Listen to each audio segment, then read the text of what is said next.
Hi everyone, welcome back to our channel FlexiCare Studio, the one-stop solution for all your physiotherapy queries. आज का video है action potential के बारे में। इस वीडियो में हम जानेंगे एक्शन पोटेंशियल क्या होता है, उसके डिफरेंट फेजेस और साथ ही प्रॉपर्टीज ऑफ नर्व फाइबर के बारे में। तो वीडियो लास्ट तक देखना और पसंद आए तो लाइक और सब्सक्राइब करना मत भूलना। तो बढ़ते हैं वीडियो की तरफ। इससे पहले कि मैं एक्शन पोटेंशियल शुरू करूं, हमें ये जानना बहुत ज़रूरी है कि हम एक्शन पोटेंशियल पढ़ क्यों रहे हैं। देखिए, जब भी हमें चोट लगता है, एक इम्पल्स, एक इलेक्ट्रिकल सिग्नल जनरेट होता है जो कि सेंसरी न्यूरॉन के थ्रू ब्रेन में ट्रांसमिट होता है। फिर जब ब्रेन वहां से कमांड करता है उसके ऊपर कुछ एक्शन लेने के लिए, तो वो मोटर न्यूरॉन के थ्रू ट्रांसमिट करता है सिग्नल्स को इफेक्टर ऑर्गन के तक। ठीक, इफेक्टर ऑर्गन तक ट्रांसमिट करता है मोटर न्यूरॉन के थ्रू सिग्नल्स को। तो इस बीच न्यूरॉन्स आपस में कम्युनिकेट कैसे करते हैं, कैसे दो न्यूरॉन्स के बीच में इलेक्ट्रिकल सिग्नल ट्रांसमिट होते हैं, यही हमें जानना है आगे इस वीडियो में। Okay, so neurons communicate by means of an electrical signal called action potential. Action potential are based on movement of ions outside and inside the nerve cell or neuron. Okay, when an action potential is generated, a molecular message is sent to neighboring neurons, the resting membrane potential.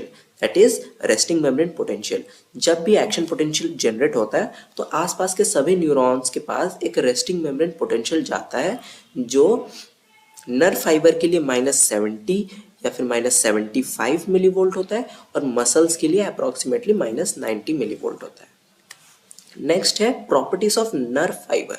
Neurons के क्या क्या properties है। First property है generate करना action potential को। Second property है conduction या फिर ट्रांसमिट करना एक्शन पोटेंशियल को। उसके बाद है रिफ्रैक्टरी पीरियड, समेशन, अकोमोडेट करना, फिर ऑल और नॉन लॉ। ये रिफ्रैक्टरी पीरियड, समेशन और ऑल और नॉन लॉ हम आगे बढ़ेंगे।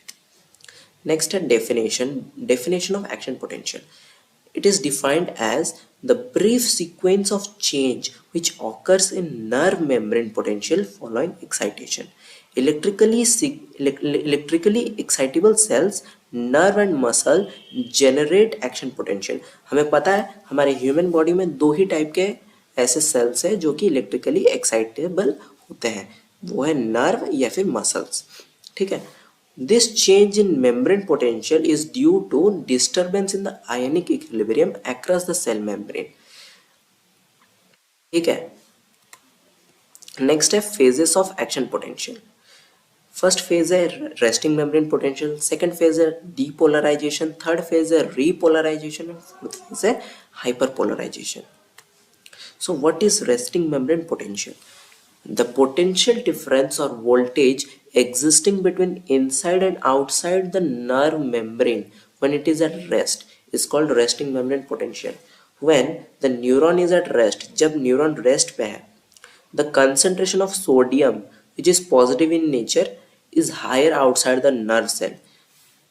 जो कंसंट्रेशन ऑफ सोडियम है वो ज़्यादा होता है, ठीक, बाहर न्यूरॉन के बाहर सोडियम का कंसंट्रेशन ज़्यादा होता है और अंदर पोटेशियम और नेगेटिवली चार्ज्ड अनायंस, ठीक है, उनका कंसंट्रेशन ज़्यादा होता है अंदर।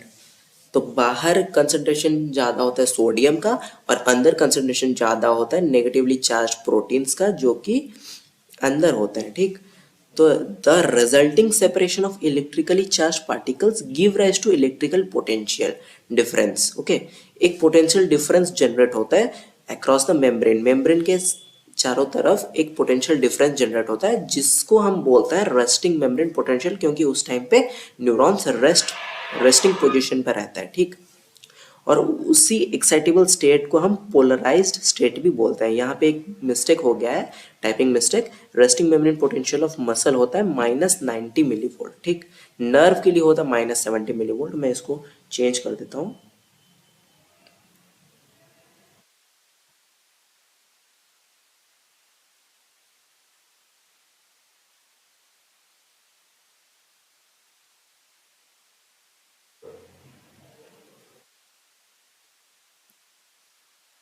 नर्व के लिए होता है -70 या फिर -75 मिली वोल्ट, मसल्स के लिए होता है -90। ओके, -90 मिली वोल्ट होता है। resting membrane potential for muscle. Next, depolarization. Action potential opens the cell membrane which allows sodium influx inside of cell rapidly, which becomes more positive than outside. The membrane is now depolarized. जब action potential generate होता है, cell membrane के जो channels है, जो gate है, वो खुल जाते हैं, जिसके कारण बाहर के सोडियम आयंस, ठीक है, नर्व सेल के अंदर आने लगते हैं.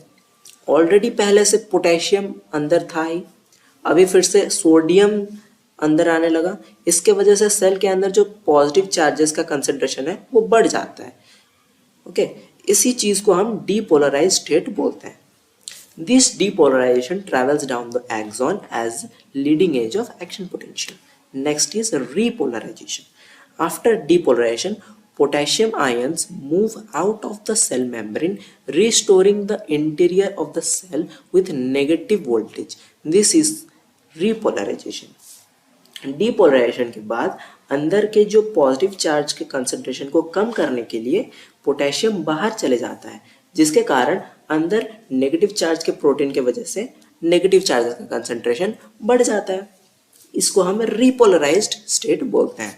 The rapid depolarization and repolarization produce a pattern called spike discharge. अचानक से डीपोलराइज्ड हो जाता है, अचानक से रीपोलराइज्ड हो जाता है, तो एक नुकीला सा एक पैटर्न बनता है जिसको हम स्पाइक डिस्चार्ज बोलते हैं.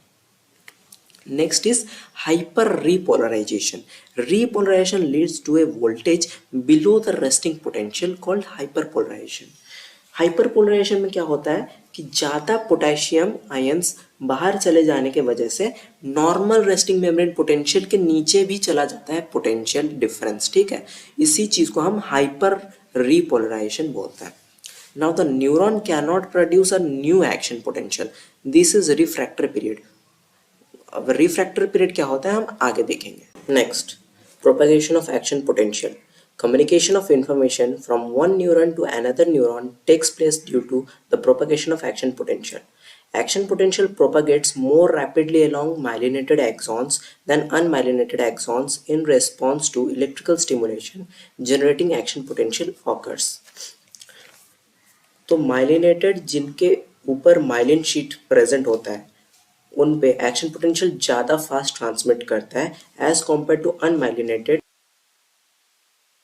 The transmission of action potential along the membrane of unmyelinated peripheral nerve fiber occur in a continuous manner involving every segment of the nerve membrane.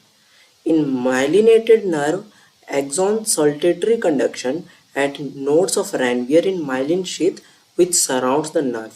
मतलब कि अनमाइलिनेटेड नर्व फाइबर में जिनमें माइलिन शीथ एब्सेंट होता है उनमें continuous manner में action potential प्रोपैगेट करता है, लेकिन जिनमें माइलिन शीथ प्रेजेंट होता है उनमें सॉल्टेटरी कंडक्शन होता है. सॉल्टेटरी कंडक्शन मतलब जो सिग्नल्स होते हैं वो एक पॉइंट नोड ऑफ रैनवियर से दूसरे point of node of Ranvier में जंप करता है इन माइलिन शीथ में. ठीक, हम जानते हैं कुछ इंपॉर्टेंट टर्म्स के बारे में. फर्स्ट है refractory period. It is defined as the period after the first stimulus. The second stimulus can not generate a fresh action potential. ठीक है, फर्स्ट स्टिमुलस के बाद अगर कोई सेकेंड स्टिमुलस जनरेट होता है तो उसमें एक्शन पोटेंशियल नहीं फॉर्म. ठीक, उसको बोलते हैं हम refractory period. Duration of refractory period होता है 0.3 से 1 मिली सेकेंड तक. नेक्स्ट है summation. When subliminal stimulus is applied, subliminal मतलब बहुत कम. ठीक है, it does not produce any response in nerve fiber. However, if 2 or more subliminal stimuli are applied within a short interval of time, about 0.15 millisecond, a response is produced. मतलब अगर एक single छोटा सा stimulus generate होता है तो action potential नहीं होगा, लेकिन 2 से ज़्यादा अगर छोटा छोटा स्टिमुलस जनरेट होता है तो एक एक्शन पोटेंशियल जनरेट होता है. क्यों जनरेट होता है? क्योंकि this is due to subliminal stimuli are summed up together. ठीक है, next, all or none. Throughout depolarization the sodium continuous to rush inside until the action potential reaches its peak and then sodium gates are closed. If depolarization is not great enough to reach the threshold, then action potential is not produced, leading to no impulse generation. इसमें ये बता रहा है अगर peak touch कर जाता है action potential तब सोडियम चैनल्स जो है वो बंद हो जाएंगे। अगर जब तक सोडियम चैनल्स का पीक टच नहीं होता है तब तक सोडियम चैनल्स का गेट बंद नहीं होगा कि नया एक्शन पोटेंशियल जनरेट नहीं होगा। ठीक है, अब मैं आपको ग्राफ के थ्रू बता देता हूँ एक्शन पोटेंशियल क्या होता है। यहाँ पे नॉर्मल -70 मिली वोल्ट पे रेस्टिंग मेम्ब्रेन पोटेंशियल होता है किसका, नर्व का। ठीक, यहाँ से बढ़ते बढ़ते बढ़ते बढ़ते जब सोडियम इन्फ्लक्स होता है, जैसे हमारा रेस्टिंग मेम्ब्रेन पोटेंशियल हल्का हल्का बढ़ता जाता है तो क्या होता है कि सेल का जो सोडियम चैनल गेट है वो खुल जाता है। खुलने की वजह से सोडियम अंदर आने लगता है, उसकी वजह से हमारा जो एक्शन पोटेंशियल है वो बढ़ते जाता है जब तक एक पीक टच हो जाएगा। उसके बाद एक स्पाइक डिस्चार्ज होता है। ठीक है, उसके बाद रीपोलराइजेशन होता है थर्ड स्टेज में, जहाँ पे कि सोडियम तो अंदर रहता है लेकिन पोटेशियम जो है वो बाहर जाने लगता है। ठीक है, सेल के बाहर जाने लगता है पोटेशियम, जिसके कारण हमारा अंदर का जो पॉजिटिव कंसंट्रेशन है वो कम होने लगता है और due to presence of anionic protein charges, ठीक है, नेगेटिव चार्ज का कंसंट्रेशन बढ़ा रहता है। ठीक है, इस पर पोलराइजेशन जो होता है नॉर्मल रेस्टिंग मेम्ब्रेन पोटेंशियल के नीचे चला जाता है, उसके कारण हाइपरपोलराइजेशन होता है। ठीक है, नेक्स्ट। तो ये था वीडियो एक्शन पोटेंशियल के बारे में। अगर आपको मैकेनिकल लीवर के बारे में जानना है तो मैंने नीचे डिस्क्रिप्शन में लिंक ऐड कर दिया है, उधर से आप देख सकते हैं। और कोई डाउट या क्वेरी है तो कमेंट करें और नोट्स के लिए मेरे इंस्टाग्राम हैंडल पे DM कर सकते हैं। Thank you everyone.